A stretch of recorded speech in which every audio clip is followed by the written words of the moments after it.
కార్తీక మాసంలో non veg ఎంతమంది తింటున్నారో comment అయితే పెట్టండి. నేనైతే తింటున్నానండి. మొన్న దివాళీ అయిపోయిన తర్వాత రోజు చికెన్ అయితే వండుకుంటున్నాం అనమాట. ఈరోజు అమావాస్య కదా, చికెన్ తింటున్నారని కొంతమంది అయితే అడిగారనమాట.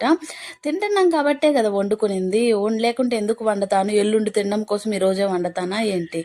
భలే అడుగుతారు. నాకు అలా అడిగినప్పుడు కోపం రాదు కానీ నవ్వు వస్తుంది అనమాట. ఎందుకు ఇలా అడుగుతారు చెప్పినా కానీ మళ్ళీ సేమ్ క్వశ్చన్ రిపీట్గా అడుగుతుంటారు. ఓకే, వదిలేయాలి. అలాంటి వాళ్ళు మనం పట్టించుకుంటే లైఫ్లో ముందుకెళ్ళలేము. దీనికే కాదు, ఇదేముంది చికెనే కదా అక్క, దీనికే ఎంత మాట్లాడాలా అంటారేమో. అన్నీ అంతే, గుచ్చి పక్కన వాళ్ళ విషయాలన్నీ అడగడం చాలా ఇంట్రెస్ట్ ఉంటుంది కొంతమందికి అయితే. ఇంకా ఇది సండే రోజు కొంచెం మిగిలింది, ఇంకా ఫ్రిడ్జ్లో పెట్టి దివాళీ కదా అని చెప్పి తర్వాత రోజు అయితే వండుకున్నాము.